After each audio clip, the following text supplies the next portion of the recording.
Hello বন্ধুরা, এখানে রয়েছে কচুর পাতা, কচুর ফুলের যে কড়িটা আর হচ্ছে মাঝখানে যে মোড়ানো পাতাগুলো হয় সব মিক্স করা। তা এটা আমার শাশুড়ির মুখে শুনেছি, ওনারা নাকি ছোটোবেলায় ভাজা খেতেন। তা আমি ছোটোবেলায় বাটা খেয়েছি, আমার দিদা করতো। তাই এইসব রান্নাবান্না আমি আমার দিদার কাছ থেকেই শিখেছি। তো আজকে চলো নতুন একটা রেসিপি নিয়ে তোমাদের সামনে আবার চলে এসেছি। তো এইগুলোকে কুচিয়ে ভালো করে ধুয়ে তারপরে বসিয়ে দিয়েছি নুন জল দিয়ে ফুটাতে, মানে এটাকে সেদ্ধ করব। সেদ্ধ করে জলটা ফেলে দিতে হবে। তো সেদ্ধ হয়ে গেছে, জল ঝরিয়ে ফেলে দিয়েছি। দেখতেই পাচ্ছ এটা চিমসি কইটুকু হয়ে গেছে।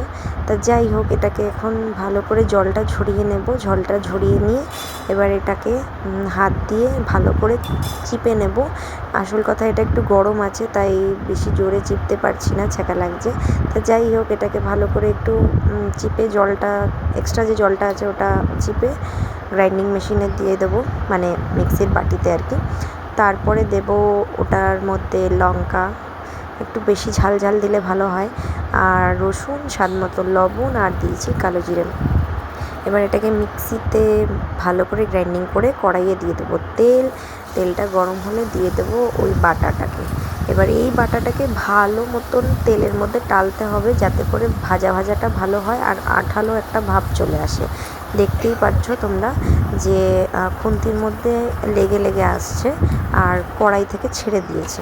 দেখো কতটা ভাজা করেছি। ঠিক এইভাবেই করতে হবে, তাহলে পরে আর গলা ধরার একটুও চান্স থাকবে না।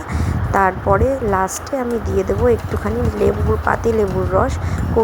কচুর যে কোনো জিনিসে একটুখানি টক দিলে পরে ভালো হয়, টেস্টটাও এনহ্যান্স হয় আর গলা ধরার চান্স একেবারেই থাকে না। তো তোমরা বাড়িতে অবশ্যই এই রেসিপিটা বানিয়ে খেয়ে জানিও কেমন হয়েছে। টাটা।